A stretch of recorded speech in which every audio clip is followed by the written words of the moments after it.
Assalamualaikum warahmatullahi wabarakatuh. Innal hamdalillah nahmaduhu wa nasta'inuhu wa nastaghfiruhu wa na'udzu billahi min syururi anfusina wa min sayyiati a'malina. Man yahdihillahu fala mudilla lahu wa may yudlilhu fala hadiyalah.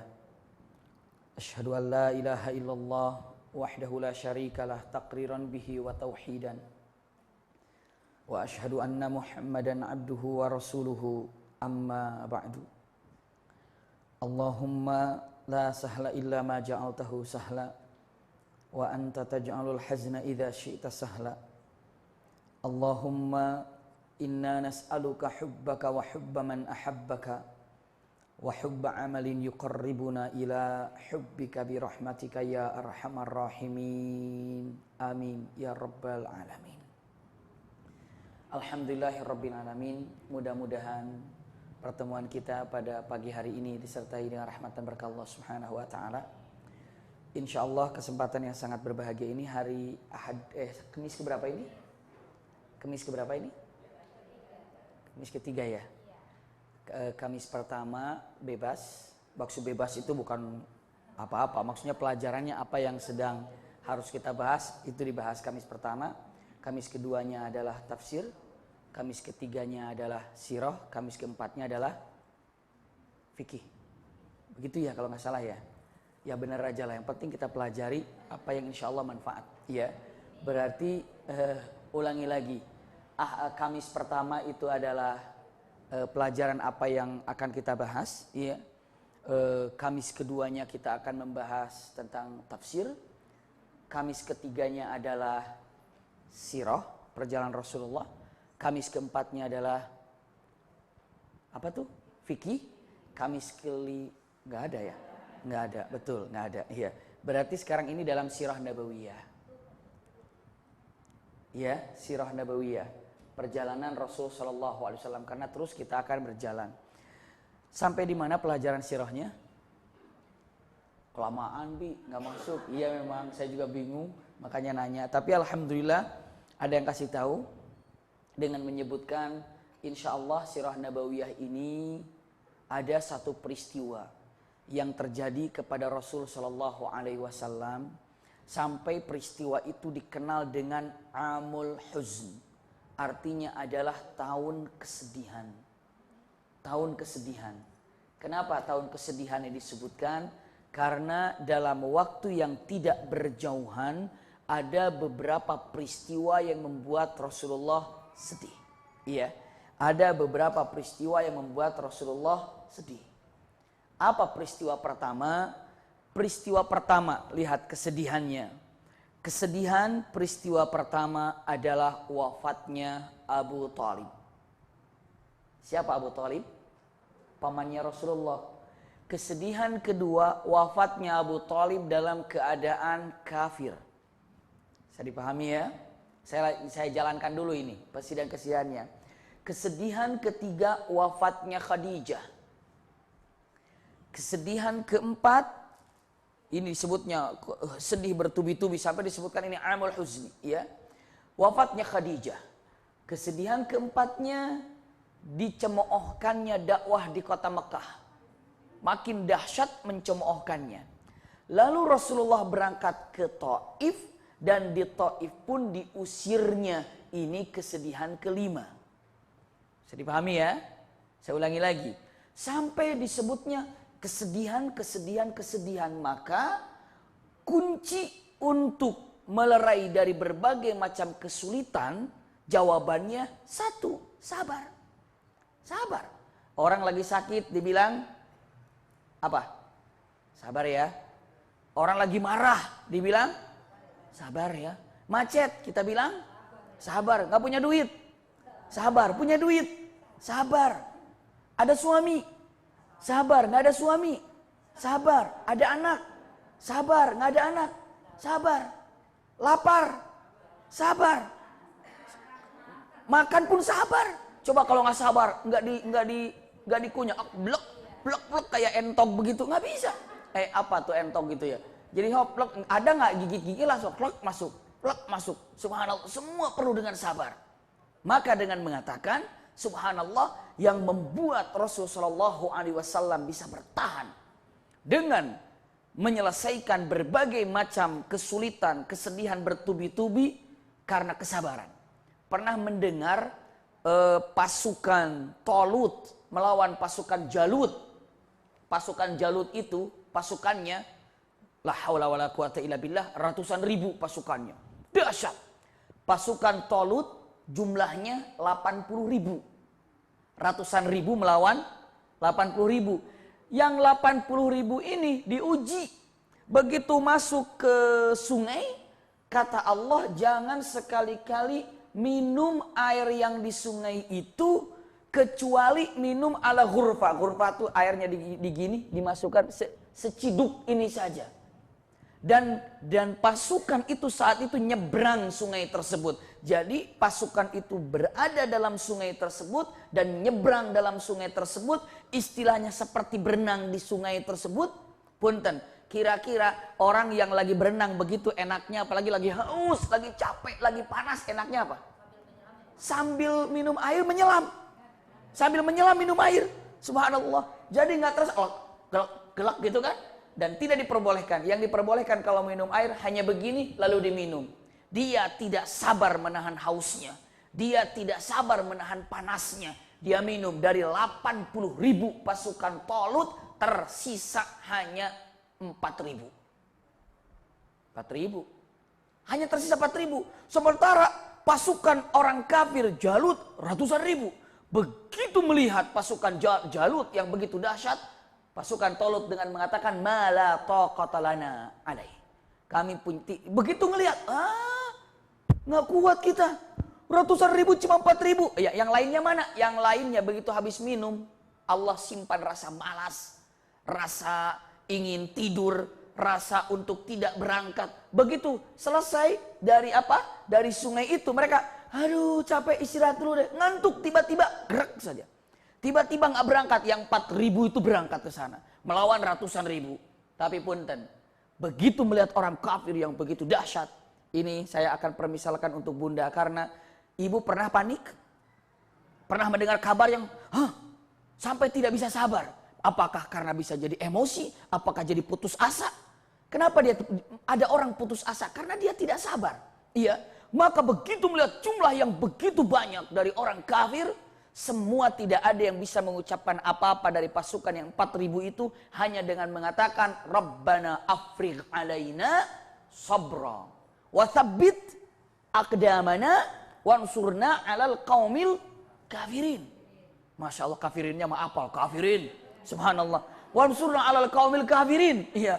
Dengan mengatakan Rabbana afrigh alaina sabra. Ya Allah, berikanlah kepada kami kesabaran. Wasabbit aqdamana, dan tetapkan kaki kami ini, hati kami di dalam keimanan. Wansurna 'alal qaumil kafirin, dan tolonglah kami daripada tipu daya orang kafir. Maksudnya menangkan dalam pertempuran ini, ya kan? Punten-punten. Lihat-lihat, saya sampaikan rahasia ketika ibu berdoa agar berhasil. Ibu, pasukan ini ingin menghancurkan pasukan kafir, pasukan Jalut. Kalau mau bilangnya begini nih, ya Allah menangkan dalam pertempuran ini. Beres kan?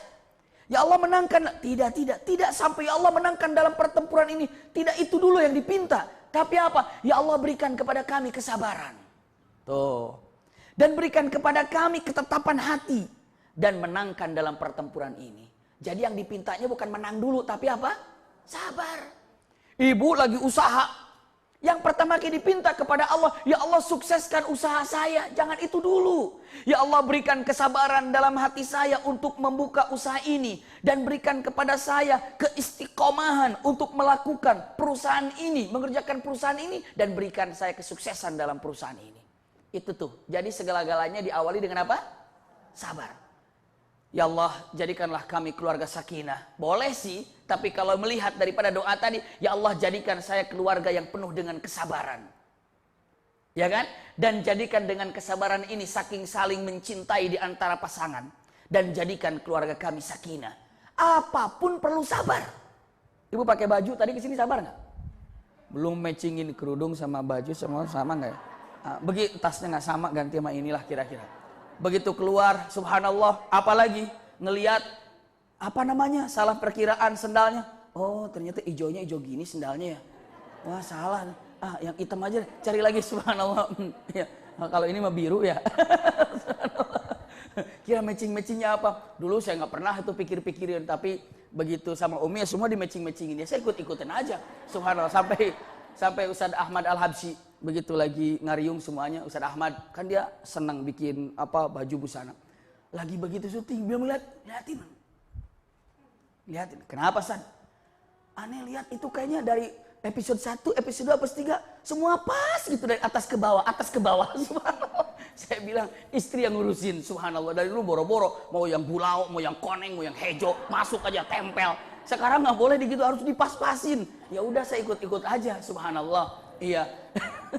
Kenapa? Iya seperti itulah. Jadi memang saya baru ngeh ternyata oh iya ada apa namanya, ada variasinya. Semuanya ada variasinya, subhanallah. Sampai ada kawan kami juga itu dari mulai pada laki-laki.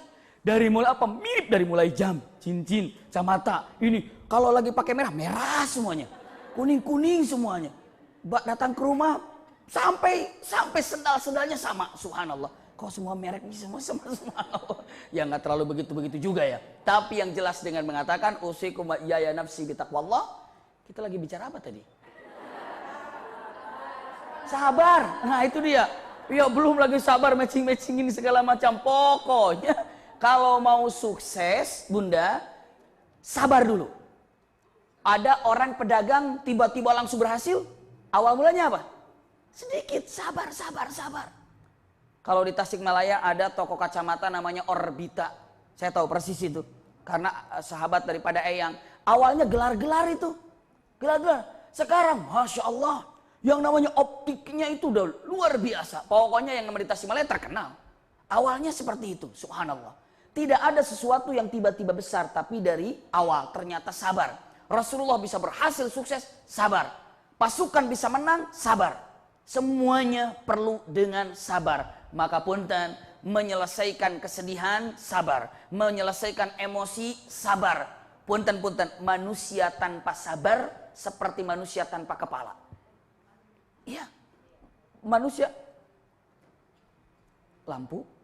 Oh iya, silakan ke depan. Iya, itu masih ada kasihan yang nanti nggak kelihatan.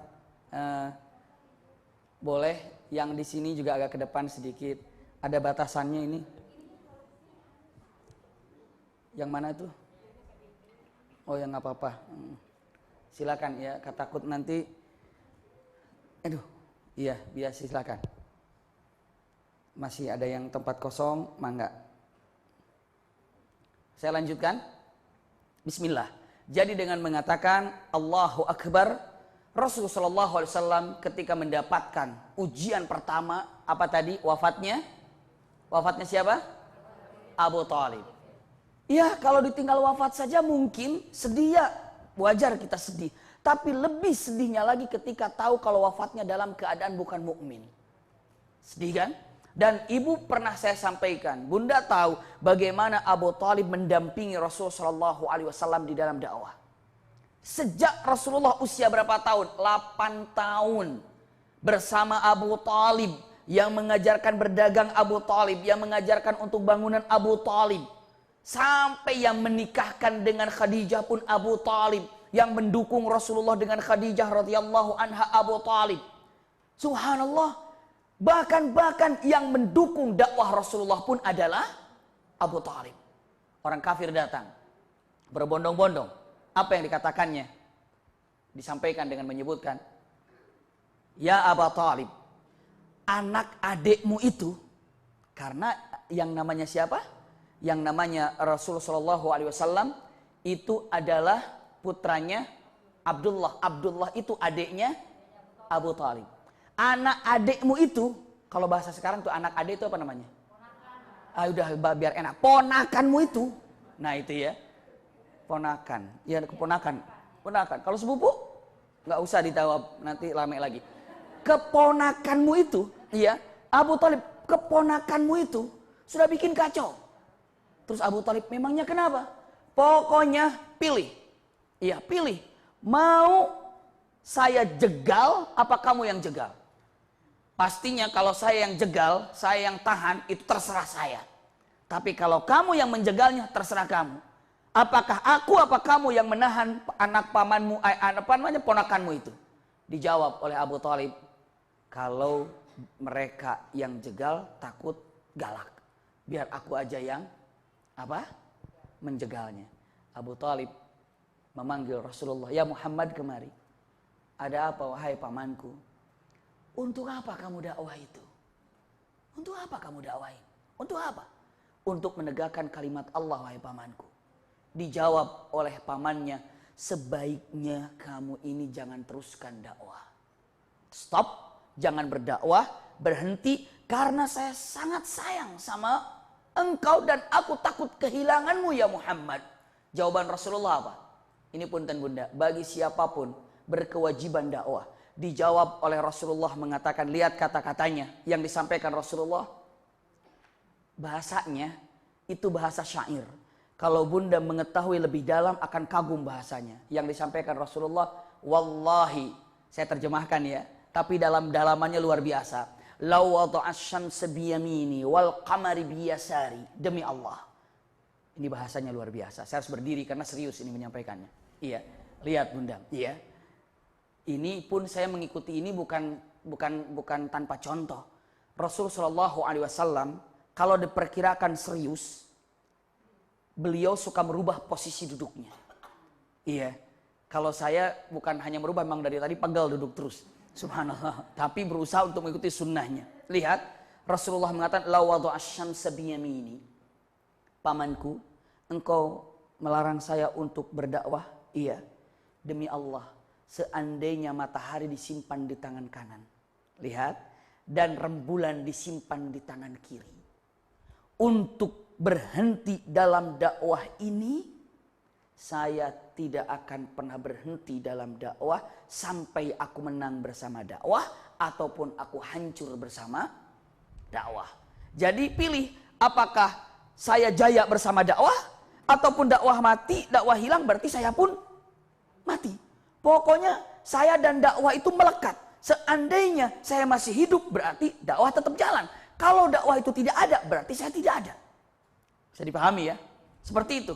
Subhanallah. Dengan mengatakan kata-katanya demikian. Hatta fuztu bihi au ahlaktu dunah. Kata-katanya. Subhanallah. Wahai pamanku. Seandainya matahari disimpan di sebelah kanan dan rembulan disimpan di sebelah kiri. Untuk aku tinggalkan dakwah ini, aku tidak akan pernah meninggalkan dakwah ini sampai aku menang bersama dakwah ataupun aku hancur bersama dakwah. Itu bahasanya. Maksudnya apa sih? Maksudnya begini bunda. Lihat. Ibu, bagaimana, mustahil nggak matahari di tangan kanan? Mustahil ya. Rembulan di tangan kiri mustahil nggak? Mustahilnya segede apa mustahilnya? Mustahil banget. Mungkinkah rembulan di tangan kanan? Mustahil. Mungkinkah rembulan di tangan kiri? Mustahil. Maknanya, wahai pamanku, menurut anda, ini bahasa syair, menurut anda mungkin gak matahari di tangan kanan? Mustahil. Mungkin gak rembulan di tangan kiri? Mustahil. Kalau matahari di tangan kanan mustahil, ditambah rembulan di tangan kiri lebih mustahil lagi, dakwah untuk aku tinggalkan lebih mustahil daripada matahari di tangan kanan dan rembulan di tangan kiri. Bisa dipahami gak maknanya itu? Subhanallah. Mustahil. Misalnya ada suaminya bilang, Mama jangan tinggalkan Bapak. Jawab, seandainya matahari di sebelah kanan, rembulan di sebelah kiri. Subhanallah. Nanti suaminya, ngaco nih Mama. Karena belum ngaji di sini.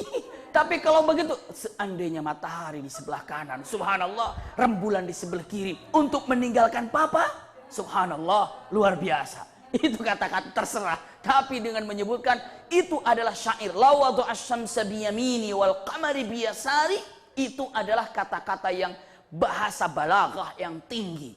Iya, mustahil dan aku meninggalkan dakwah jauh lebih mustahil. Bisa dipahami bunda ya?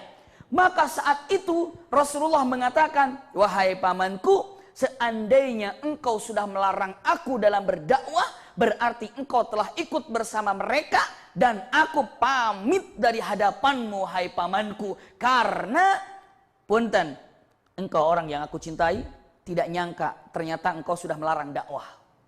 Begitu ya. Langsung disampaikan oleh pamannya, sebentar ya Muhammad. Kata pamannya, if'al ma syi'ta fa inni wara'ak. Kamu mau berdakwah sekarang, dakwahlah sesukamu, sesungguhnya aku berada di belakangmu. Padahal dalam keadaan kafir. Jadi Abu Thalib mendampingi Rasulullah saat Rasulullah dakwah, iya. Sampai ikut di baiqat, saya pernah sampaikan di pertemuan yang lalu, baiqat 3 tahun. Iya, pembaikatannya seperti apa, minumnya bagaimana, makannya bagaimana, ini saya sampaikan sebelum Ramadan. Masih lupa kan? Iya, oh ingat, iya, subhanallah, alhamdulillah. Biasanya kalau ingat kan, begitu. Kalau bilang, lupa kan? Sekarang ingat, hebat. Sekarang pertanyaan harus begitu aja. Subhanallah. Luar biasa. Allahu Akbar. Lihat saat itu Abu Thalib sakit. Dalam maratul akhirah. Sakit, berada di hadapan Rasulullah. Dari usia 8 tahun, sampai Rasulullah menikah, sampai Rasulullah punya anak, sampai Rasul menjadi nabi, menjadi Abu Thalib dalam keadaan sakit. Dan Rasulullah berada di samping kanannya Abu Thalib, berdiri di atas rukbah. Di sini, karena mungkin bisa digambarkan Abu Thalib itu berada di ranjang ya. Di atas ranjang, Rasulullah berdiri di rukbahnya, ini lututnya, berdiri begini, sambil dipegang. Ya ammi, kata Rasulullah. Wahai pamanku, qul la ilaha illallah. Katakanlah la ilaha illallah. Unajjika yawmal qiyamah. Aku akan selamatkan engkau di hari kiamat. Kamu katakan la ilaha illallah saja, aku akan selesaikan dan aku akan bereskan untuk di hari kiamat. Subhanallah. Qul la ilaha illallah unajjika yaumal qiyamah. Katakan la ilaha illallah, aku akan bereskan engkau di hari kiamat. Aku akan selamatkan engkau di akhirat. Allahu Akbar. Ini pamannya melihat Rasulullah ke sebelah kanan. Lihat sebelah kiri, di situ ada Abu Thalib berdiri. Di situ ada Abu Jahal berdiri. Di situ ada Amr bin Hisham berdiri. Wah, berdiri dengan begini. Hai Abu Thalib, apakah kamu akan meninggalkan agama nenek moyang kita? Hah? Apa kamu ikut sama Muhammad itu? Gak usah. Gak usah. Berdiri aja gini. Lihat bingung. Lihat bingung. Bingung, bingung. Rasulullah, ya Ami katakan la ilaha illallah. La ilaha illallah. Lihat Rasulullah. Lihat sini. Jangan. Kamu itu orang yang terkemuka, yang paling tinggi derajatnya, yang paling dihormati. Masa begitu wafat langsung meninggalkan kita? Bagaimana? Lihat kanan, lihat kiri, lihat kanan, lihat kiri. Akhirnya sebelum wafatnya dengan ucapan, Ana ala millati abai. Aku berada dalam agama nenek moyangku. Seperti itu. Aku berada dalam agama nenek moyangku, meninggal. Di situ Rasul, ya kan bunyi gitu kan. Pernah ngelihat orang meninggal nggak? Coba ada yang mau biar dengar semua. Subhanallah. Iya, klek gitu ada nggak klek begitu ya, cuma ada bunyinya klek gitu. Ada sedikit mencering gitu, ada sedikit apa, ada bunyi klek gitu. Susah prakteknya kecuali nanti dirasakan. Klek gitu ya, ada klek kekunci, klek udah meninggal, baru Rasulullah SAW nangis keluar. Nangis Rasulullah keluar, menangis keluar. Kenapa? Wafat pamannya. Yang lebih sakit lagi, pamannya berada dalam keadaan kafir.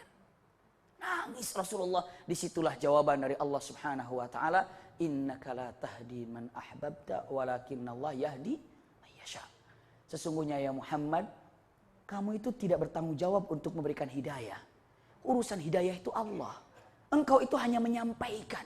Hidayah itu urusan Allah. Maka punten-punten yang harus kita syukuri pertama kali apa? Hidayah, iman. Iman. Jangan menyibukkan pikiran kita kepada dengan mengatakan, aneh ya, dia padahal pinter, dia padahal itu, padahal ini, tapi gak beriman ya. Ada gak ibu punya teman, baik banget, tapi tidak Islam? Ada gak? Banyak kan? Dalam hati ibu perasaan, kenapa ya? Nah, ibu sampai tua, sampai uban semua rambut kita bertanya kenapa, nggak ada jawabannya. Itu hidayah. Tapi yang harus dalam pikiran, alhamdulillah saya menjadi orang beriman. Alhamdulillah saya menjadi orang yang mukmin. Itu yang perlu disyukuri. Jangan memikirkan apa dan apa dan apa. Tapi bagi mereka kita doakan semoga mereka dapat hidayah. Itu semoga ya Allah mereka dapat hidayah. Mereka ya Allah berikan hidayah. Wajib sebaiknya kita untuk mendoakan siapapun yang kita cintai untuk selalu mendapatkan hidayah. Paling penting, saya ulangi lagi, paling penting dalam kehidupan kita ini adalah iman. Ada kan dalam firman Allah Subhanahu wa taala, ayat firman Allah begini, innallaha ashtara minal mu'minina anfusahum wa amwalahum. Punten, innallaha ashtara minal mu'minina ya anfusahum wa amwalahum bil jannah, dengan surga. Saya katakan gini, sesungguhnya Allah membeli. Sesungguhnya Allah membeli dari seseorang yang mukmin. Punten, kalau ibu membeli nih paling jago nih. Sesungguhnya saya membeli apa coba ibu? Karpet. Pasti di mana? Ditanya ya. Di mana? Di fulan. Allah katakan sesungguhnya Allah membeli dari orang mukmin. Apa yang Allah beli? Jiwanya, hartanya. Dengan apa Allah beli? Dengan surga. Bisa dipahami nggak ya? Punten, saya ulangi lagi. Allah membeli kepada kita. Allah membeli, kalau ibu membeli sesuatu perlu nggak kira-kira? Perlu, iya. Dan Allah membeli apa yang kita miliki, jiwa kita, harta kita, dengan apa dibelinya? Dengan sorga. Dengan sorga dibelinya, subhanallah. Dibelinya dengan sorga, hebat. Tapi punten, barangnya harus bagus baru kita beli. Nah, jiwa kita, harta kita akan dibeli oleh Allah selagi masih ada iman. La ilaha illallah Muhammadur Rasulullah. Kalau tidak punya la ilaha illallah Muhammadur Rasulullah, Allah tidak akan pernah membelinya. Seperti itu. Tahu jual beli makan? Asik kan? Punten-punten begini. Sesungguhnya kalau sudah jual beli sama Allah aman. Aman maksudnya apa? Punten. Saya kasih contoh jual beli. Ibu mau beli, misalnya ibu mau beli emas. Atau berlian. Berapa harganya? 200 juta. Waduh, siap, ada duit. Duit sudah dibawa. Nih saya mau pekarin duit, saya mau kasih duitnya nih 200 juta. Dia bilang apa? Udah nanti aja duitnya taruh aja di situ. Aman nggak kira-kira bu? Ibu mau beli, duitnya sudah disiapkan sama ibu, tinggal dikasih tapi belum diterima sama orangnya. Nanti aja duitnya. Iya tapi duitnya sudah ada, ya simpan aja di situ. Aman nggak kira-kira? Belum aman, nih takut 200 gimana ceritanya nih, takut nih. Subhanallah, saat itu begitu dikasihin duitnya, diterima, plong kan? Habis gitu ibu bilang dengan mengatakan, ini berliannya bagaimana? Berliannya, karena ibu percaya sama teman, berliannya simpan aja dulu di kamu lah. Karena kamu kan udah punya berangkas, punya aman, segala macam. Sekarang ibu punya dua aman. Satu, berlian aman. Yang kedua, duit juga aman. Duit juga aman. Sekarang, punten, ibu begitu ada uang, tidak aman. Kecuali telah diserahkan, dibeli oleh Allah. Dan barang yang kita beli adalah sorga. Siapa yang disimpan sama siapa? Sama Allah. Seolah-olah ini sorganya aku simpan ya, aman bunda. Nggak bakalan ke apa? Kepisah dan nggak bakalan salah dengan sorga yang kita miliki. Nikmat sekali. Jadi itulah hasil pembelian antara kita dengan Allah. Asal kita ini orang yang beriman. Subhanallah. Nangis Rasulullah, nangis. Kenapa? Karena Abu Thalib wafat dalam keadaan kafir. Sampai Abu Bakar ikut menangis. Kenapa? Sedih melihat Rasulullah. Ibu kalau teman yang sejati, teman yang benar, begitu sahabatnya nangis harus ikut sedih. Begitu nangis nih, lucu ya nangisnya. Jangan lucu. Justru ketika nangis, ada apa? Ayo bagi-bagi dong sama saya. Seandainya saya bisa bantu, saya bisa bantu. Kalau Anda nangis, bagi-bagi. Sedihnya bagi-bagi, bahagianya bagi-bagi. Punten, kadang-kadang orang bagi-bagi bahagia, sedih tidak bagi-bagi. Kenapa? Ya seperti itu, kadang-kadang juga sedih bagi-bagi. Kebalik, bahagia enggak? Lagi ada curhat. Saya ada curhat nih, mau ngomong, iya. Habis gitu, udah baikan lagi, udah beres lagi. Mana lagi orangnya? Udah bahagia sekarang, alhamdulillah. Iya, tapi terkadang usikum wa iyaya nafsi bitaqwallah. Sekali lagi, ketika Rasulullah menangis dengan wafatnya Abu Thalib, Abu Bakar menangis. Umar menangis, Utsman bin Affan menangis. Semuanya karena saking sedihnya melihat kesedihan siapa? Rasul sallallahu alaihi wasallam. Allahu Akbar. Punten bunda. Ibu tahu bagaimana Abu Bakar mencintai Rasulullah? Sangat. Dan saking Abu Bakar sedih melihat Rasulullah sedih karena pamannya wafat dalam keadaan kafir. Lihat situasinya. Ibu kalau saya sampaikan kisah ini, ibu juga kaget. Sebegitunya Abu Bakar cinta sama Rasulullah. Iya. Ibu saya sampaikan. Kita mencintai Rasulullah harus di atas segala-galanya. Pernah saya sampaikan kan? Ibu mencintai Rasulullah harus lebih daripada cinta kita kepada suami, istri, anak, orang tua. Rasulullah itu diutamakan. Iya. Contoh siapa? Lihat Abu Bakar. Subhanallah. Abu Bakar ini nama bapaknya Abu Quhafah. Usianya 100 tahun lebih. Tapi saat Abu Bakar Islam, bapaknya nggak Islam. Saat Abu Bakar ke Madinah, bapaknya pun belum Islam. Saat Abu Bakar perang Badar, perang Uhud, perang Khandaq. Sampai akhirnya kota Mekah direbut oleh Rasul SAW. Bapaknya Abu Bakar belum Islam. Dan punten, udah mulai pikun-pikun. Ketika ada pasukan orang mukmin akan menaklukkan kota Mekah, ada pengumuman dulu. Jangan ada yang keluyuran di kota Mekah. Yang keluyuran di kota Mekah berarti menentang terhadap penguasaan kota Mekah oleh orang-orang Rasulullah. Yang tinggal di rumahnya aman, nggak bakal diapa-apain. Yang masuk ke masjid aman, nggak diapa-apain. Dan yang masuk ke rumahnya Abu Sufyan aman. Begitu pasukan Madinah datang, semua Mekah sudah dalam keadaan apa? Sepi, karena pada masuk. Iya. Bapaknya Abu Bakar keluyuran. Mungkin karena sudah sepuh, jalan, nggak tahu. Ditangkap. Begitu ditangkap, tahu ini bapaknya Abu Bakar. Ayahnya Abu Bakar. Dia sebetulnya tahu mau pulang, cuma linglung kemana rumahnya. Makanya puter. Ditangkap. Jumpa dengan Abu Bakar, kata Abu Bakar, "Bapakku, apa kabar?" Bagaimana puluhan tahun tidak jumpa dengan ayahnya, rindu. Dipeluknya ayahnya, dikecupnya ayahnya. Lalu kata Abu Bakar, "Ayahku, awalam tuslim, mau nggak kamu Islam?" Kata bapaknya, mau. Ayo sekarang, digendong oleh Abu Bakar ke hadapan Rasulullah. "Assalamualaikum ya Rasulullah." Kata Rasulullah, "Waalaikumsalam ya Abu Bakar. Ada apa?" "Ini ayahku Abu Quhafah ya Rasulullah." Rasulullah mengecup Abu Quhafah. Punten, menghormati Abu Quhafah seperti menghormatinya Abu Bakar kepada Abu Quhafah. Punten bunda, nasihat saya, usikum wa iyaya nafsi bitaqwallah. Ibu kalau jumpa dengan orang tua teman ibu, hormati orang tua teman ibu seperti teman ibu menghormati orang tuanya. Misalnya, teman ibu, "Ma, apa kabar, Ma?" Kecup pipi ataupun kecup daripada pipi ibunya. Nah, gitu kan? Lalu dikecupnya, ibu melihatnya, "Apa kabar tante?" Kecup juga. Kecup. Seperti itu. Subhanallah. Kira-kira kalau orang tua kita diperlakukan oleh teman kita seperti itu, senang apa tidak? Senang. Lakukan begitu. Ketika datang ke temannya, ibunya, teman kita ke ibunya, "Assalamualaikum Ma, apa segala macam kita, tante apa kabar?" Nggak boleh gitu. Kita lakukan seperti kita melakukan dia atau teman kita kepada orang tuanya. Bisa dipahami ya?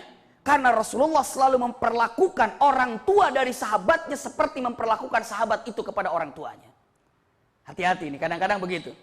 Begitu kita ketemu, teman kita ketemu dengan ibunya, anaknya, wah kepada ibunya, kecium tangan ataupun cepaka-cepiki seperti ini. Kita pun lakukan semesra itu. Subhanallah, lakukan. Tapi kalau ke bapaknya jangan. Iya, mentang-mentang anaknya bilang, nanti anaknya itu, "Pak, apa kabar, Pak?" Kata Abi ngomong itu, gimana ya? Nanti bapaknya ngomong gini lagi, "Nak, yang kemarin itu suruh sini terus ya." Tidak ya. Tapi itu untuk ibunya, bisa dipahami ya.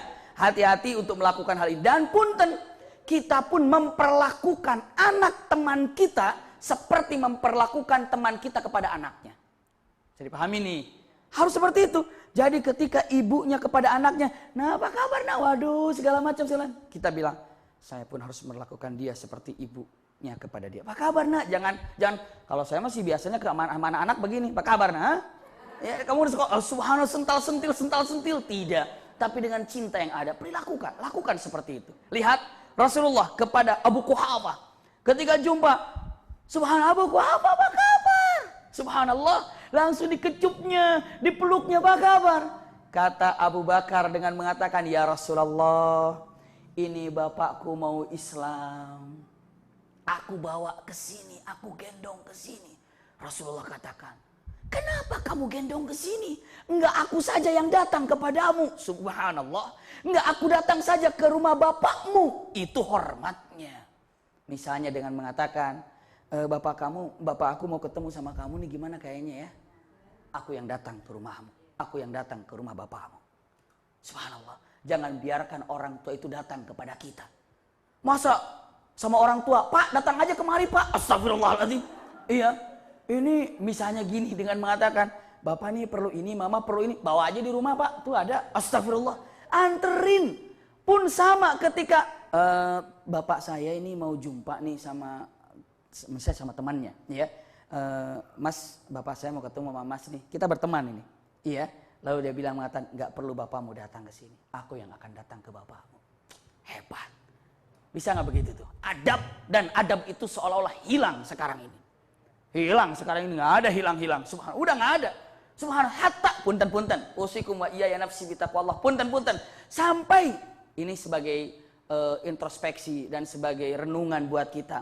Kan di rumah ada apa namanya? Biasanya mungkin ada asisten gitu ya. Begitu ada asisten kita dalam keadaan, kata bapak saya, saking akrab sama mama saya, ucap terima kasih gini-gini nih segala macam. Insya Allah katanya dia mau datang gini-gini. Sebelum orang tua dari asisten kita datang, sebaiknya kita datang duluan ke sana. Subhanallah, kalau ada perlu datang. Kadang-kadang asisten udah 10 tahun, nggak tahu rumahnya di mana dia. Subhanallah. Ini asistennya dari mana? Dari mana itu? Lupa, astagfirullahaladzim. Itu saya dapat dari tetangga, itu tidak semua sama. Makanya perilakukan segala sesuatu seperti keluarga. Punten saya sampaikan, ibu bapak di sorga nanti kan tingkat-tingkat. Di sorga itu apa? Tingkat-tingkat kan? Yang paling tinggi adalah tingkatannya Rasulullah SAW. Ibu, saat ibu nanti kangen kepada siapa yang ibu kangeni, subhanallah, saat ibu kangen kepada seseorang yang ibu rindukan, saat ibu, ya Rabb saya pingin jumpa dengan fulan, Allah kasih jumpa dengan orang tersebut. Subhanallah. Saat jumpa kangen, ya Rasulullah saya kangen sama Rasulullah, jumpa dengan Rasulullah. Permasalahannya, apakah ibu yang datang ke Rasulullah, apa Rasulullah yang datang ke ibu? Ayo. Nanti di sorga ini. Tapi udah bisa dijawab sekarang. Saya ulangi lagi. Ibu kangen sama Rasulullah? Kangen kan? Ya Rasulullah, di surga nanti, saya kangen sama Rasulullah. Apakah ibu yang datang ke Rasulullah, apa Rasulullah yang datang ke ibu? Ayo, jangan jadi tengah aja. Nggak ada jangan jadi tengah. Subhanallah. Emangnya di mana? Subhanallah. Punten, yang datang adalah Rasulullah ke kita. Abu Bakar yang datang ke kita. Umar bin Khattab datang ke kita, Utsman bin Affan datang kepada kita, Ali bin Abi Thalib datang kepada kita. Subhanallah, mereka orang-orang yang lebih soleh daripada kita yang akan mendatangi kita. Ibu tahu alasannya kenapa? Mau tahu jawabannya? Lihat bunda. Oh ya nggak mau tahu, saya lanjutin aja. Subhanallah. Mau tahu jawabannya kenapa? Bunda lihat. Sepakat, Rasulullah akan datang menemui kita, iya. Sepakat, orang-orang yang lebih soleh daripada kita akan datang menjumpai kita. Iya. Kenapa Abimaki? Jawabannya simpan. Iya. Karena nanti akan ketemu jawabannya. Sekarang jawabannya. Iya. Karena kita tidak akan pernah terjadi di sorga nanti apa yang kita lihat tidak kita miliki. Bisa dipahami? Udah ketemu jawabannya belum sampai hari ini? Sampai saat saya katakan ini? Belum ya? Saya lanjutkan. Karena apa yang kita lihat di sorga, itu adalah yang kita miliki. Bisa dipahami nih? Sorga tingkat-tingkat. Yang paling tinggi derajat sorganya, nikmatnya paling apa dong? Paling tinggi kan? Kalau ibu berkunjung kepada sorga yang paling tinggi, kira-kira balik lagi nggak ibu? Enggak, makanya tidak akan pernah terjadi itu. Begitu berkunjung ke tempat Rasulullah, mau yang ini, mau yang ini. Nggak bisa, levelnya agak di bawah. Maka dari itu tidak ada kunjungan dari bawah ke atas, tapi dari atas ke bawah banyak kunjungan. Bisa dipahami nih? Ketika, ya Rob, saya kangen ini sama fulan teman saya waktu di Rumil. Tiba-tiba, set kita yang berangkat. Berarti kita levelnya lebih tinggi dari teman itu. Bisa dipahami ya? Ketika saya kangen sama dia, tiba-tiba dia yang nongol, Assalamualaikum. Berarti dia lebih tinggi derajatnya. Tapi jangan, pengen tahu derajatnya di mana aja ya. Nggak bisa, subhanallah. Pengen tahu berarti kita pergi lebih tinggi. Ya enggak. Subhanallah. Yang jelas dengan itulah kenyataannya. Bisa dipahami nih ya. Jadi tingkat sorga pun levelnya tinggi dan lebih tinggi dan pegang baik-baik. Orang yang paling tinggi derajatnya itu yang berkunjung ke bawah. Bertunjuk ke bawah. Dan ada perkumpulan ahli jannah. Masya Allah. Bayangkan saja, ini ahli sorga kumpul semuanya. Di mana kumpulnya ahli sorga? Kumpulnya ahli sorga di sorga paling bawah. Kumpulnya ahli sorga di sana kumpul. Semuanya kumpul di sana. Luar biasa. Jadi kalau kita di sorga mana nanti? Wallahu a'lam. Tapi kalau bunda di sorga Firdaus, yang paling banyak berkunjung ke sana kemari, ke sana kemari. Nah kalau suami istri gimana? Bisa terpisah nggak? Punten. Mana yang level tinggi antara istri dan suaminya itu yang diikutkan. Misalnya suami ibu lebih soleh daripada ibu, ibu akan ikut suami. Suami lebih soleh daripada ibu, ibu akan ikut suami. Sebaliknya solehahnya istri lebih tinggi tapi masih suami istri, suami ikut kepada istrinya. Masya Allah. Tapi kalau pas, bukan kompak banget kita mah memang sehati, jangan harus ada yang lebih soleh, subhanallah. Ini mah lebay aja, begitu di sorga aja, level berapa? Sama, kompak banget mah. Memang kita sehati, Allah, tidak. Sampai disitulah ada beberapa pendapat para ulama, kalau seandainya ada seorang wanita putus dengan suaminya, bukan putus talak, tapi putus wafat. Ya, bukan cerai semua, wafat. Suaminya wafat, ya. Istrinya dalam menjanda. Boleh nggak menikah lagi perempuan ini? Dan boleh nggak tidak menikah lagi karena mengharap suaminya itu adalah suami dia di sorga? Itu kan pertanyaannya kan? Ya. Tapi bukan, kita lagi belajar sirah, tidak belajar fikih. Iya. Iya nggak apa-apa ya, biar gabung semuanya. Jangan, emang kenapa? Ya saya takut kejadian, misalnya, janganlah, jangan sampai, subhanallah. Tapi seandainya terjadi, bagaimana coba? Jawaban pertama, seandainya, punten, si wanita ini sanggup menjaga fitnah dengan apa yang dimilikinya, berat loh fitnah itu. Hati-hati dengan muhrim, bukan muhrim, muhrim, bukan muhrim. Menjanda, lebih banyak fitnahnya apabila nanti itu dan ini, jaga hati-hati. Kenapa? Harus lebih luar biasa karena apa? Waduh, wanita ini adalah makhluk yang paling mahal. Semuanya keindahan itu ada di wanita. Coba wanita itu dari mulai ujung kepala sampai kaki itu bisa jadi syair indahnya. Rambutnya bisa jadi syair, jidatnya bisa jadi syair, ininya bisa jadi syair, hidungnya bisa jadi syair, bibirnya jadi syair, giginya jadi syair, pipinya jadi syair, dagunya jadi syair. Iya kan? Pundaknya jadi syair, jalannya, pokoknya sampai tangannya, jemarinya jadi syair. Coba kalau laki-laki jadi syair apa coba? Gigimu bagaikan benteng, nggak bisa, subhanallah. Apalagi coba jidatmu bagai apa, nggak bisa. Laki-laki mau dibikin syair apa?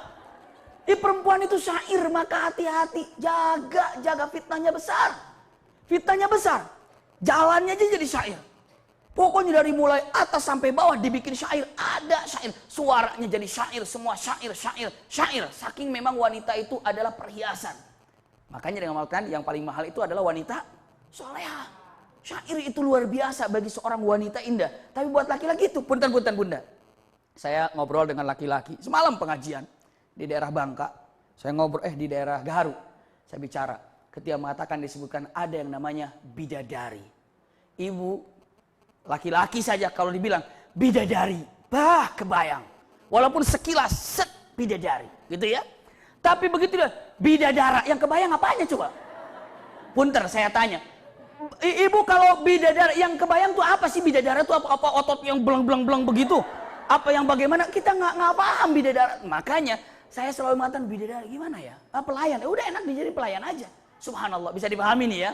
Tapi kalau bidadari, ya punten penghuni sorga itu ada diantaranya ada wanita solehah masuk sorga, ada yang memang bidadari yang Allah ciptakan di mana di sorga, dan ada yang memang anak kecil yang wafat.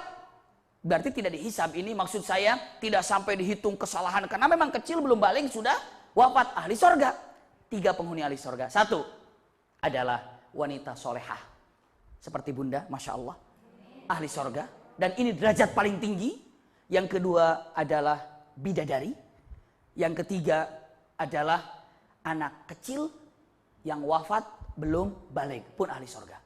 Yang keempat lagi ada ini dalam surah Az-Zumar disebutkan bahwa hum ma yasha'una fih. Diartikan para ulama mengatakan ada penghuni ahli surga yang keempat adalah yang dilahirkan di sana. Oh, kaget nggak Bu? Jujur saya juga kaget pertama kali membaca dan mendengar ini. Apakah ada bayi dilahirkan di surga? Ada. Siapa? Mereka adalah pasangan hidup di muka bumi ini yang belum punya anak. Ketika di sorga dia meminta, ya Rob, saya tidak merasakan hamil padahal saya sama seorang wanita. Saya tidak punya anak, saya pingin. Allah akan berikan dia kesempatan hamil dan melahirkan dan punya anak di sana. Maka itu yang keempat penduduk ahli sorga. Subhanallah. Jujur saya tahu kalau di sorga dia melahirkan kira-kira dalam minggu-minggu ini. Jangan dikira apa yang saya sampaikan taunya sudah lama. Belajarlah. Tiap minggu, tiap malam kita lihat apa, baca, ternyata, oh begini ya. Ahli sorga juga ada yang melihat. Kenapa? Subhanallah, pendapat para alim ulama dalam masalah ini. Punten. Jadi boleh tidak menikah lagi? Boleh, asal tahan dari apa? Fitnah. Jaga fitnahnya baik-baik, jaga fitnahnya. Tapi kalau misalnya, ya saya nggak nikah lagi, saya bisa jaga fitnah. Ibu berapa tahun? 97 tahun. Ya iyalah, subhanallah. Kalau 97 tahun fitnahnya nggak terlalu berat. Iya, tapi kalau misalnya 30, 40, punten di Indonesia ini usia 60 tahun, fitnahnya masih ada. Beda dengan di Timur Tengah yang lain, 40 tahun, 50 tahun, udah nggak susah ngelirik. Kenapa? Udah 50 tahun, 50 tahun lah kalau di Timur Tengah, itu jalannya udah agak susah. Di sini, masya Allah, 60 tahun masih lihai, masih caca, subhanallah. Masih itu ini. Kenapa? Caca-caca itu dulu tuh kan terkenal itu ya. Allah haula wala quwata. Masih heboh, 60 tahun masih heboh. Maka punten. Boleh nggak ya saya ini usia kan udah 80 tahun ini. Kan itu sudah menopause. Berarti kan sudah tidak lagi. Saya boleh lagi sudah tidak. Oh punten. Wanita yang mulia ini tidak pandang usia. Tidak pandang usia. Wanita mulia tidak pandang usia. Tetap ditempelkan. Jadi punten, kalau ingin menjadi wanita mulia, bukan hanya sekedar kewajiban usia berapa, jadikan diri kita wanita mulia. Saya pernah mendengar atau saya pernah menyampaikan di Mamlakah Saudi Arabia, waktu itu saya baca artikelnya, seorang wanita usianya 80 tahun katarak. Jadi katarak itu matanya nggak apa? Katarak itu nafas apa mata ya?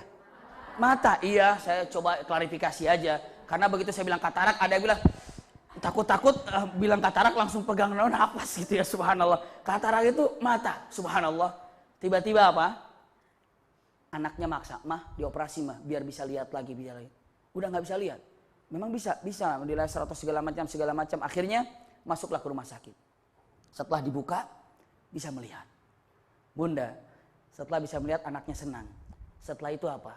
Setelah bisa melihat tinggal kontrol. Begitu dikontrol, masuk ternyata dokternya punten laki-laki. Begitu melihat dipegang, saya akan langsung gitu ya. Bu, saya jangan. Ibu yang operasi ibu tuh saya. Hah? Kamu? Iya. Sebentar. Keluar dulu, panggil anaknya. Jadi kamu biarkan rambut saya, kulit saya disentuh sama dokter yang bukan muhrim mama tadi. Iya, demi Allah, kalau seandainya harus ada 2 pilihan saat itu, dan ibu tahu yang mengurusnya adalah laki-laki, mama ini tidak pernah disentuh kecuali oleh bapakmu. Rambut mama ini tidak pernah dilihat kecuali oleh bapakmu. Sekarang gara-gara ujian mata saja, kulit mama harus tersentuh dengan laki-laki yang bukan muhrim mama.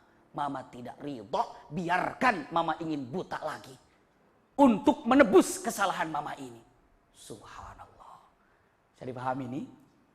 Apakah boleh? Sebetulnya boleh-boleh saja. Apalagi untuk masalah kedokteran itu mubah hukumnya. Tapi kan ini wanita mulia namanya juga.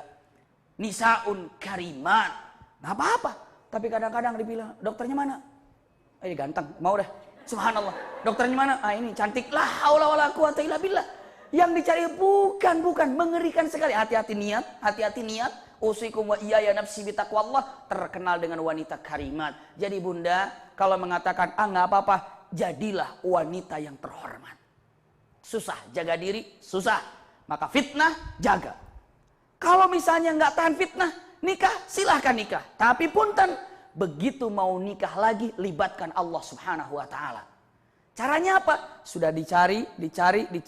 Setelah itu istikharah pada Allah Subhanahu wa taala. Kenapa? Karena orang selalu tawakalnya kepada lahiriah dunia. Kita mau mudik nih. Pas kita mau mudik, lihat ban sampai ditendang-tendang. Bagus bannya, tuk. Bagus. Rem, nyala nggak nyala? Nyala. Ratingnya, oke. Bensin, kuat. Bagus. Lampu nyala. Semua oke. Ayo jalan. Dia lupa doa kepada Allah. Ya kan? Ya tidak libatkan sama Allah Subhanahu wa ta'ala. Libatkan. Sudah mobil bagus kira-kira, remnya udah oke, semua sudah diperiksa, airnya radiator sudah bisa, angin sudah cukup semua, supir pun sudah istirahat, nikmat. Ada yang banyak lupa apa? Doa. Begitu jalan langsung. Nana, kita doa dulu sama-sama. Oke? Bismillahirrahmanirrahim. Sama-sama. Bismillahirrahmanirrahim. Allahu akbar, Allahu akbar, Allahu akbar. Ikutin. Subhanalladzi sakhkhara lana hadza wa ma kunna lahu muqrinin. Pernah nggak ibu bapak atau bunda ketika mau jalan bersama keluarga doa begitu? Alhamdulillah. Anak saya begitu duduk langsung doa dulu ya. Iya. Subhanalladzi langsung satu orang kayak umroh. Ada yang ngeledek subhanallah. Kayak umroh aja nih, ya harus begitu doa. Doa ketika mau jalan tuh doa. Begitu naik mobil peringati, doa dulu. Subhanallah, doa dulu. Kenapa? Subhanalladzi sakhkhara lana hadza wa ma kunna lahu muqrinin. Ini kendaraan sebenarnya Allah yang menguruskan. Kadang-kadang kamu nggak istikharah dulu buat calon suami, kelihatan jelas, fisik oke, kerjaan oke, akhlak baik, istikharah tetap. Minta kepada Allah, doa. Ya Rabb, kadang-kadang suka salah milihnya di situ, nggak dilibatkan Allah. Kalau udah pilihan ustadz udah bener lah, belum tentu. Subhanallah. Jadi tetap harus ada hubungan dengan Allah Subhanahu wa taala. Jadi tidak nikah boleh, menikah silahkan. Kalau memang fitnahnya berat dan baik silahkan. Dalil yang mengatakan boleh untuk tidak menikah lagi ada itu. Abdurrahman bin Auf saat sakit, istrinya di sampingnya, beliau mengatakan kalimatnya, wahai istriku, lihat nih kata-kata yang luar biasa. Wahai istriku, jika aku wafat nanti dan jika engkau menemukan seorang laki-laki yang lebih soleh daripadaku, silahkan nikah lagi. Tapi jika tidak mendapatkan laki-laki yang lebih soleh daripada aku ingin kau tetap menjadi istriku di sorga. Masya Allah, luar biasa. Jawabannya katakan melarang? Enggak. Tapi ada syarat lebih soleh ya. Kenapa? Kalau tidak lebih soleh malah kamu nanti banyak maksiat. Banyak tidak sholat. Maka cari yang lebih soleh. Bisa dipahami ya? Kalau sekarang misalnya suaminya Masya Allah. Kalau bapak meninggal, Allahu Akbar. Kalau jumpa dengan laki-laki yang lebih soleh daripada bapak, silahkan. Langsung ibu jawab, banyak pak. Banyak pak, subhanallah, banyak di masjid-masjid juga banyak, astagfirullahaladzim. Saking susahnya sekarang ini, repot, luar biasa. Tapi punten pun sebagai apa? Nah sebentar, ini udah langsung ke sana aja. Ya. Kenapa saya sampaikan? Karena ini penting, banyak hal terjadi. Nah, menikah lagi, oke, silahkan, ya. Apalagi sebaiknya, apalagi kalau masih produktif, masih bisa melahirkan anak, menjadikan ulama, nanti anaknya dijadikan hafal Quran, bismillah. Tapi cari benih yang baik. Seandainya tidak menikah lagi karena kekepeteke sureke jureke mau sama laki-laki itu, nggak apa-apa, stop, iya. Tapi jaga fitnahnya, bisa dipahami ya. Nah, ini kalau seandainya nih suaminya wafat, terus nikah lagi, iya, nikah lagi nih. Iya nikah lagi, subhanallah. Tapi ada juga teman saya tuh, subhanallah. Begitu ditinggal wafat sama suaminya, dia bilang, pokoknya Bi, saya sampai kapanpun setia sama suami saya. Saya tidak bisa untuk meninggal terlalu manis kenang-kenangan sama almarhum. Iya saya bilang, salah nggak kalau saya tidak meninggal lagi? Saya bilang, nggak salah, asal jaga fitnah segala macam. Alhamdulillah itu 4 bulan, alhamdulillah nih ada dapat jodohnya. Alhamdulillah, saya bilang nih, subhanallah. Alhamdulillah. Udah ta'aruf? Belum sih. Cuma waktu, saya bilang kapan kenalannya? Masa idah nggak boleh. Astagfirullahaladzim. Iya, saya dikenalin pas masa idah. Nggak boleh. Haram hukumnya. Lagi masa idah tuh nggak boleh ada ta'aruf, nggak boleh kenalan, nggak boleh. Dan kadang-kadang orang ngomong ta'aruf pun udah salah kaprah. Ada ke saya bilangnya, alhamdulillah Bi, ini calon saya insya Allah. Ya, saya sudah ta'aruf. Alhamdulillah sudah. Berapa lama? Sudah 7 tahun ta'aruf. 7 tahun ta'aruf? Ta'aruf itu nggak usah tahun-tahunan. 2 hari, 3 hari selesai ta'aruf. Subhanallah. Ini ta'aruf 7 tahun apaan? Dia bilang, mah izinkan saya ya mau bawa si fulana. Mau kemana? Mau ke bioskop. Ngapain? Ta'aruf. Astagfirullah. Orang juga bikin ta'aruf udah salah kaprah. Sekarang kan Islam udah bikin salah kaprah kan, yang penting namanya levelnya Islam, ininya Islam, belum tentu dalamnya Islam. Itu kan tanda kiamat. Rasulullah mengatakan banyak berlambang Islam, dalamannya bukan Islam. Banyak pakaian Islam banyak nggak sekarang? Banyak, ternyata bukan. Banyak seperti itu. Astagfirullah, bawa tasbih juga begini segala macam segala apa kan, la haula wala quwata illa billah. Terlalu banyak untuk dipikirkan dan untuk diucapkan dan untuk dilihat, banyak kelihatan Islam padahal bukan. Kembali lagi. Terus kalau seandainya nih laki-laki wafat, nikah lagi, jumpa yang mana ya suaminya? 3 pendapat.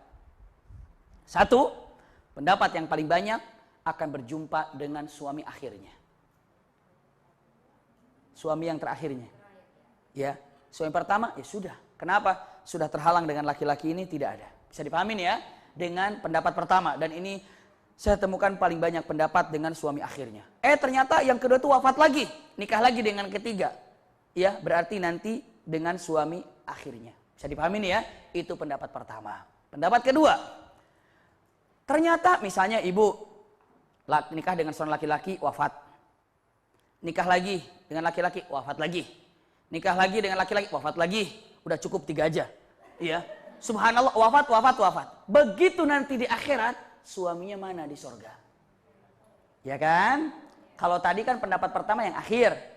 Pendapat kedua dengan matan ibu memilih mana yang mau diambil. Tapi yang di surga. Oh, saya di sini. Itu pendapat kedua. Tapi kalau dibilang namanya pendapat ya, tapi yang lebih banyak itu pendapat yang pertama. Pendapat ketiga, pendapat yang ketiga adalah begitu yang tiga-tiganya Allah akan berikan. Nah ini penting nih. Seorang laki-laki di antara 3 tadi yang paling soleh, yang lebih mengangkat derajatnya kepada perempuan itu. Misalnya gini-gini nih. Begitu perempuannya di sorga, laki-laki yang 3 ini pun di sorga. Tapi ada B yang sorganya lebih tinggi, maka perempuan kamu ikut dia. Plek, taruh di situ. Bisa dipahami nggak? Nggak ada. Aku pengen yang itu aja, nggak ada. Lebih lari aja sama kita, nggak ada. Jadi istilahnya apa? Tetap pilihannya pilihan siapa? Allah, kepada yang paling soleh. Bisa dipahami bunda ya? Ini adalah pendapat yang ketiga. Pendapat keempat tidak ada. Iya. Itu survei Cak Lontong itu, subhanallah. Selanjutnya, selanjutnya. Kenapa itu? Orang dia BBM terus, tolong lihat ya, saya lihat juga, subhanallah. Gampang di YouTube aja sekarang, nggak usah lihat-lihat itu kalau nggak ini. Tapi lebih baik kita cari yang manfaat saja. Apa yang kira-kira manfaat? Iya. Saya lanjutkan lagi. Dengan apa tadi? Sampai di mana jadi ke sana ya? Subhanallah.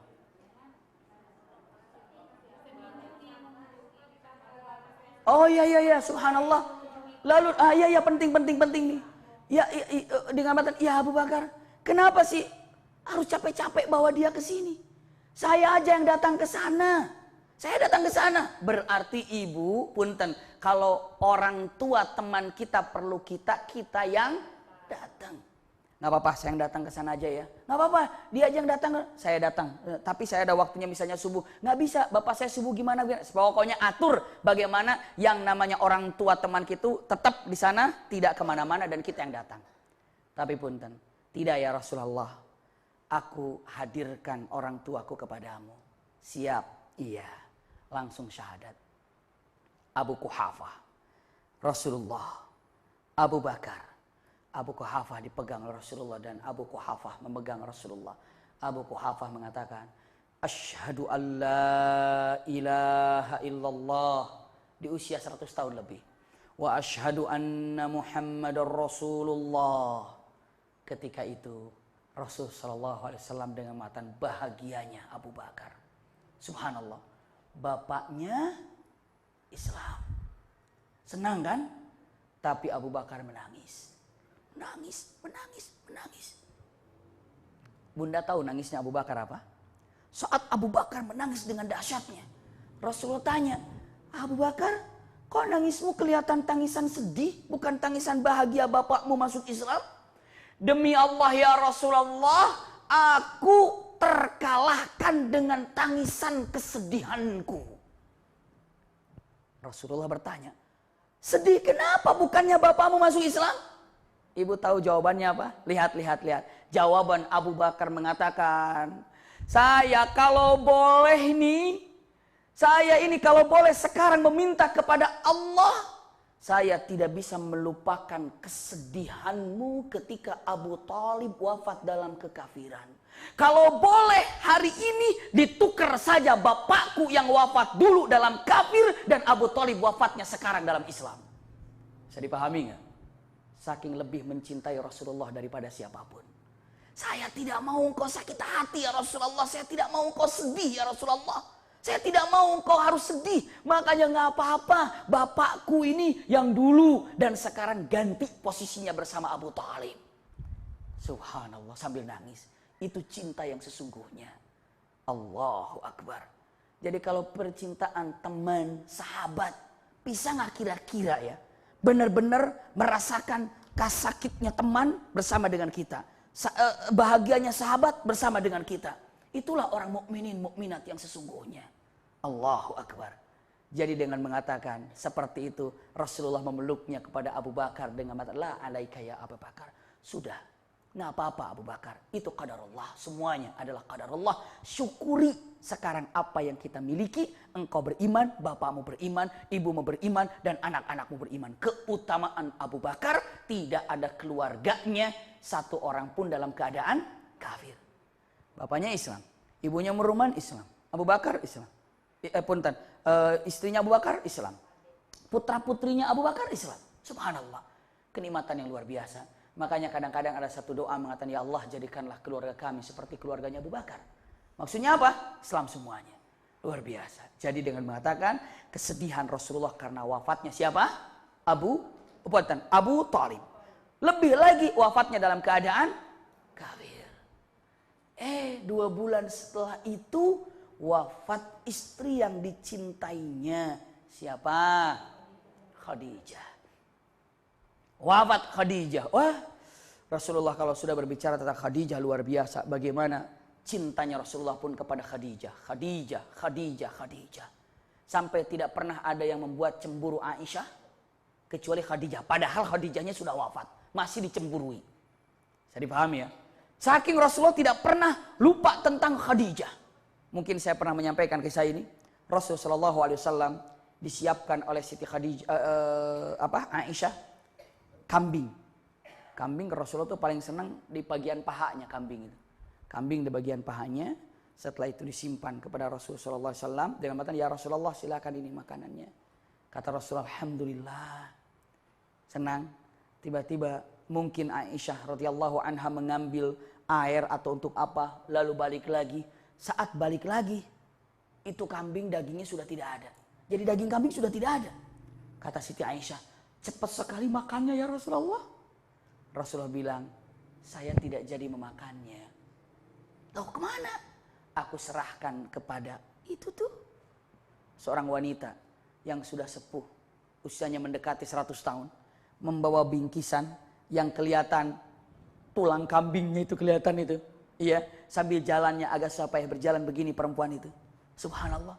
Rasulullah, itu tuh saya kasih ke perempuan itu. Aisyah bertanya, kau kasihkan sama dia ya Rasulullah? Iya. Kenapa? Tahu jawaban Rasulullah apa? Innaha sahibatu Khadijah. Karena dia adalah temannya Khadijah. Subhanallah. Karena dia temannya Khadijah. Luar biasa. Siti Aisyah nunduk. Tapi Siti Aisyah adalah wanita yang cerdas, yang pintar. Bahasa yang diucapkannya adalah bahasa yang luar biasa. Dengan mengatakan, ya Rasulullah, bukankah Allah telah menggantikan Khadijah dengan istri-istrimu? Disebutnya dengan istri-istrimu. Padahal yang paling dicintai Rasulullah setelah Khadijah pastinya apa? Aisyah. Maunya bilangnya, bukankah Allah sudah menggantikannya dengan aku? Gitu tuh. Iya. Tapi bahasanya menggantikan dengan istri-istrimu. Dijawab oleh Rasulullah. Tidak bisa tergantikan Khadijah di sini. Bisa dipahami ya? Maka kalau ditanya ahli sirah dengan mengatakan siapa yang paling dicintai oleh Rasulullah, Khadijah apa Aisyah? Ada bilang Khadijah, ada bilang Aisyah. Kenapa? Karena dalam riwayat lain ditanya, ya Rasulullah, siapa yang paling kau cintai di antara hamba Allah? Dijawab adalah apa? Aisyah. Kata Rasulullah. Terus siapa lagi? Bapaknya. Bapaknya Aisyah maksudnya siapa? Abu Bakar. Kalau mau Rasulullah bilang siapa yang paling dicintai? Aisyah. Setelah itu Abu Bakar. Beres kan? Tapi untuk menyebut Abu Bakar aja masih ditempelnya Aisyah. Aisyah masih diikutkan di situ. Siapa lagi? Bapaknya. Maksudnya siapa bapaknya? Aisyah. Subhanallah. Bapaknya. Jadi dengan kata-kata yang sangat indah dan luar biasa, Rasulullah SAW sangat mencintai Khadijah dan Khadijah wafat. Dua gunung sandaran Rasulullah. Secara manusiawi, Abu Thalib wafat. Selanjutnya siapa lagi? Khadijah wafat. Di Mekah, makin parah. Dulu, kalau Rasulullah bicara, masih ada yang dengar. Kenapa? Di belakangnya ada Abu Thalib.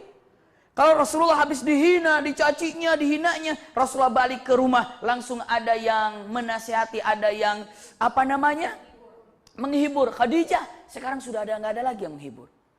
Maka saat itulah makin ketiga dahsyat. Apa? Tidak diterimanya dakwah di kota Makkah. Lalu apa yang terjadi? Rasulullah mencoba pergi ke kota Taif. Singkat saja, begitu sampai di kota Taif, malah Rasulullah dihujaninya, tambah sakit lagi. Rasulullah tidak diterima dakwah di kota Taif. Wafat Abu Thalib dalam keadaan kafir. Wafat Khadijah, ditolak di Mekah, ditolak di Taif. Hiburannya setelah sabar bertubi-tubi dari 5 hal ini, hiburan pertama apa coba? Hiburan pertama, Islamnya Adas dari kampung Nainawa. Itu hiburan pertama. Jadi setelah Rasul dikejar di Taif, dihujani dengan batu di Taif, Rasulullah masuk dan istirahat di salah satu perkebunan. Singkat kisah, ada seorang laki-laki pekerja kebun itu memberikan anggur kepada Rasulullah, dan Rasulullah mengatakan, terima kasih. Begitu Rasulullah mau memakannya, beliau bilang, Bismillah. Adas mengatakan, kamu ini dari mana? Dibilang, aku dari Mekah. Adas mengatakan, orang Mekah kalau mau makan nggak pakai Bismillah. Memangnya kamu siapa? Ditanya oleh Rasulullah, kamu dari mana? Saya dari Nainawa. Langsung begitu disebut Nainawa, Rasulullah takbir, Allahu Akbar, Nainawa. Begitu ya, Nainawa. Jadi Rasulullah seolah-olah tahu tentang Nainawa. Padahal Nainawa ini kota terpencil, daerah yang terpencil. Misalnya kalau ibu bilang, Abi Maki dari mana? Tasikmalaya. Semua tahu kalau Tasikmalayanya. Iya. Kalau bilang asal Tasikmalaya di mana? Saya bilang Cilampung. Bingung kan? Orang terpencil di belakangnya itu, Cilampung itu bagian daripada Tasikmalaya, perkampungan itu. Bisa dipahami nih ya. Nah begitu dibilang Nainawa, Nainawa. Orang kaget, ada, hah? Kenal Nainawa? Tahu Nainawa?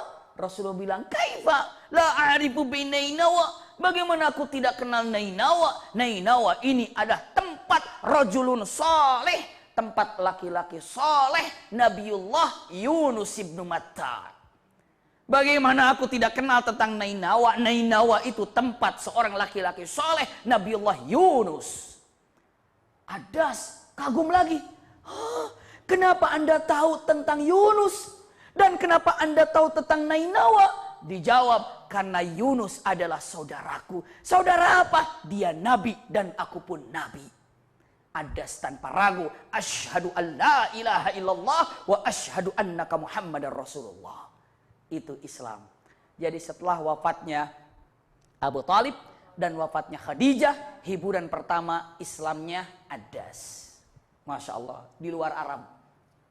Di luar bangsa Arab. Saat itu seolah-olah dengan mengatakan, bangsa Arab menolak dakwahmu ya Rasulullah, tapi di luar Arab bisa menerima dakwahmu. Tenang, dakwah itu bukan untuk orang Arab, tapi seluruh dunia. Berangkat ke kota Mekah, didapatinya waktu saat itu menjelang apa? Subuh.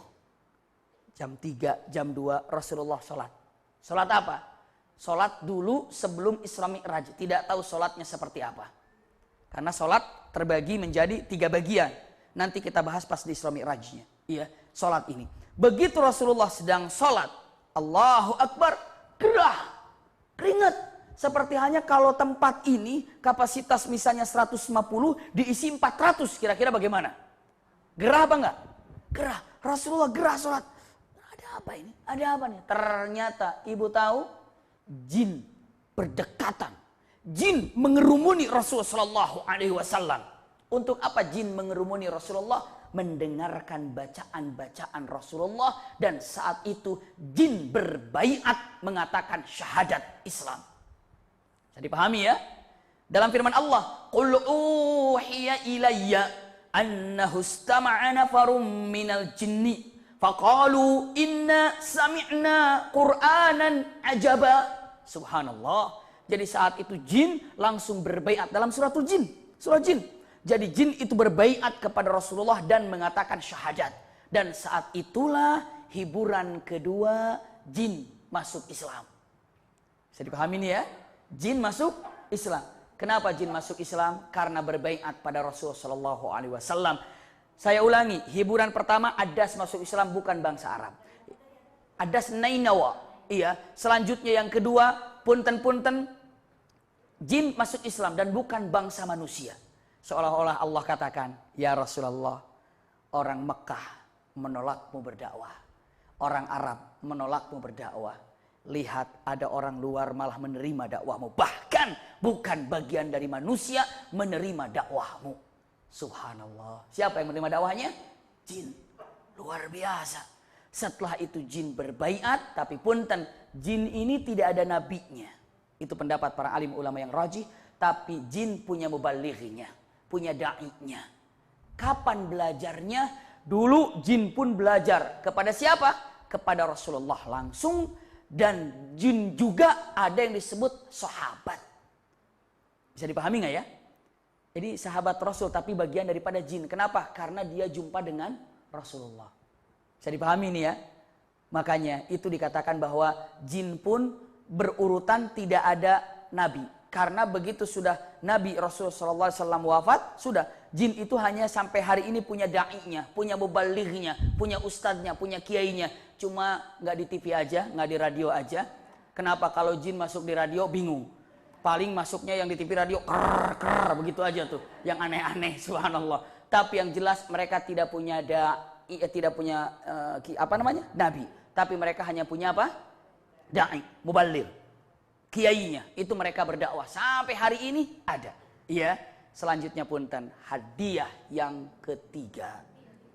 Punten. Kenapa? Jin itu yang sekarang ada di Masjid Jin. Di Mekah. Di Mekah di Masjid Jin, tahu Masjid Jin? Yang pernah ke Mekah kan? Masjid Jin kan? Ah, di Masjid Jin itulah dapatnya dan jin itu berbaiat di sana. Saya lanjutkan. Hadiah pertama Adas. Hadiah kedua adalah Islamnya jin. Kabilah jin yang pertama kali masuk Islam adalah kabilah Nusaybin. Kabilah jin yang pertama masuk Islam adalah kabilah Nusaybin. Dan kabilah jin yang paling bandel, susah diatur, itu adalah dari kabilah yang namanya Taluh. Kabilah Taluh. Kabilah Taluh itu yang sekarang hari ini bilang awas diteluh. Tapi naudzubillah, teluh itu benar-benar saya menyaksikan dengan mata saya sendiri dan aneh-aneh ya. Ada satu pengajian, saya tidak disebutkan tempatnya, takut jadi fitnah. Di rumahnya pun satu daerah, saya pengajian di sana. Subhanallah. Begitu masuk pengajian ini, luar biasa. Orang pengajian itu kan, apalagi kalau di tempat-tempat yang taruhlah pejabat begitu ya, pejabat tinggi, kan makanan itu di apa? Pilih ya. So makan ada pilih kepilih, ada khusus makanan yang terpilih itu dipilih, takut ada apa baru dimasukin. Subhanallah. Luar biasa. Kita pun makan itu. Kita makan itu kan segala macam. Itu begitu acara pas kita ini makan sebelum acara dimulai. Belum acara makan dimulai. Karena kita datang duluan berarti apa? Ayo makan dulu deh. Ya udah saya makan aja dulu. Begitu acara makan dimulai, basi makanannya. Padahal sebelum acara dimulai nggak basi. Tapi pas acara dimulai makanan basi. Hebat sihir kayak gitu. Langsung pakai sihir kayak itu, basi semuanya. Habis itu begitu basi, kok basi ya? Basi. Langsung ada pawangnya lagi, bagus lagi. Subhanallah, heran kan? Akhirnya ada beberapa makanan yang basi. Dengan mengatakan kata-katanya, aduh. Bahasa Sunda tapi bilangnya, aduh. Tapi bahasa Indonesianya saja saya terjemahkan, takut bingung. Iya. Dia bilang apa dengan mata? Aduh, kalah kita. Aduh, kita kecolongan. Aduh, saya bilang kenapa nih? Yang ini keburu kena, yang ini keburu kena ini. Yang ini enggak. Kayak gitu, sihir itu kayak begitu, naudzubillah. Saya hanya, bener nggak ya? Saya makan gimana tadi nih? Saya takut apa yang saya makan kacau. Subhanallah. Tapi benar kejadian dalam waktu yang sangat simpel, jadi basi, jadi baik, sebagian jadi basi. Luar biasa. Padahal itu ya kalau misalnya apa dan apa di teori-teori ya kita bisa pikir aja kayaknya terlalu masih matang dibungkus pakai plastik jadi agak basi gitu ya. Kayak begitu ya. Sedikit-sedikit jangan tahu tentang kayaknya masih terlalu terlalu panas langsung ditutup pakai plastik jadi ada bau gitu.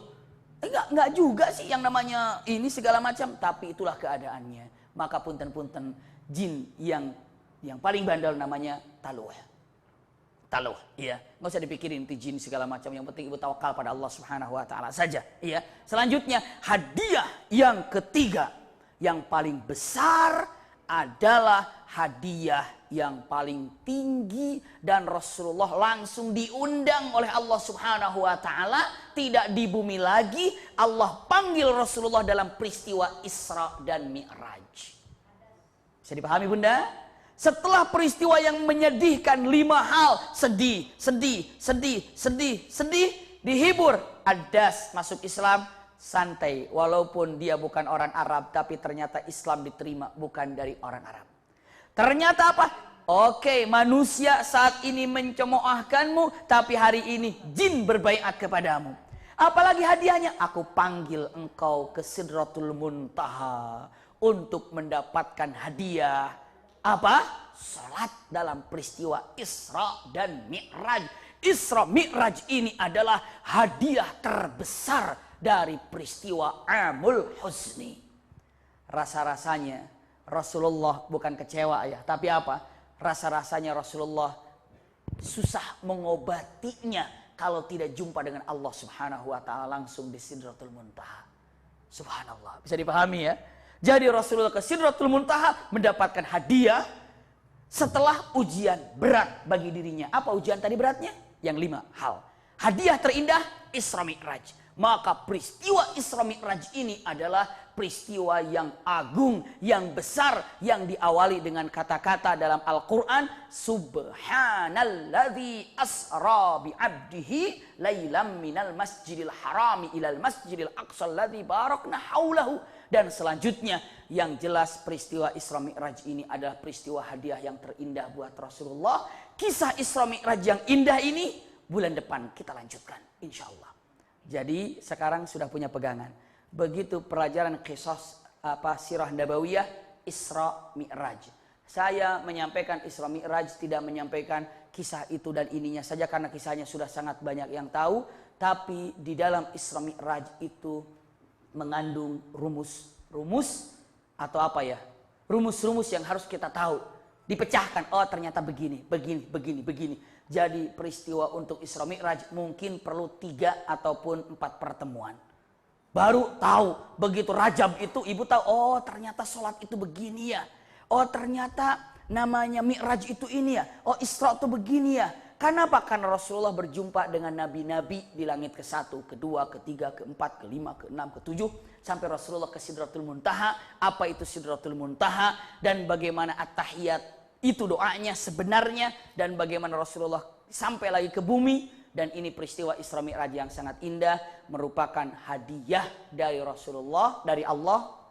Setelah Rasulullah mendapatkan amul huzni. Ini saja yang dapat saya sampaikan. InsyaAllah kesempatan datang, hari Kamis yang akan datang kita akan mempelajari fikih. Kalau Bunda nanti tahu sampai di mana fikihnya, karena kita sudah lama tidak jumpa, kasih tahu kalau tidak keliru masih baru selesai di bab wudu kalau nggak salah ya. Iya, bab wudu atau apa, bab mandi sudah selesai, bab wudu sudah jauh selesai, mandi kemarin sudah kalau nggak salah, iya. Toharoh, kebersihan, cara menghilangkan najasah. Kalau tidak keliru pun sudah diselesaikan. InsyaAllah kita akan cari lagi sampai di mana bahasan fikih kita ini. InsyaAllah ini atau majelis ini dijadikan majelis yang benar-benar diridhoi oleh Allah Subhanahu wa taala. Tidak ada yang hadir di tempat ini, yang duduk di majelis ini kecuali dengan keikhlasan untuk mencari ilmu, dan Allah berikan anugerah ilmu yang bermanfaat bagi kita seluruhnya, ilmu yang dapat membimbing kita semuanya dan keluarga besar kita semuanya untuk menuju ridha Allah Subhanahu wa taala. Rabbana taqabbal min kulli a'malina shalih, Rabbana taqabbal min kulli khutwatina shalih, Allahumma taqabbal min kulli a'malina shalih bi rahmatika ya arhamar rahimin. Allahumma ya arhamar rahimin, inna nas'aluka salamatan fid din wa afiatan fil jasad wa ziyadatan fil ilmi wa ziyadatan fil ilmi wa ziyadatan fil ilmi wa barakatan fil rizqi wa taubatan qabla al maut wa rahmatan indal maut. Allahumma hawwin alaina ya rabbana fi sakaratil maut wan najata minan nar wal afwa indal hisab. Rabbana atina fid dunya hasanatan wa fil akhirati hasanatan wa qina adzabannar. Subhana rabbika rabbil izzati amma yasifun wa salamun alal mursalin walhamdulillahi rabbil alamin. Jazakumullah khair ala husni istimaikum. Lakum minni al-hubbu wad du'a. Wassalamualaikum warahmatullahi wabarakatuh. Subhanakallahumma wa bihamdika asyhadu an la ilaha illa anta astaghfiruka wa atubu ilaika walhamdulillahi rabbil alamin.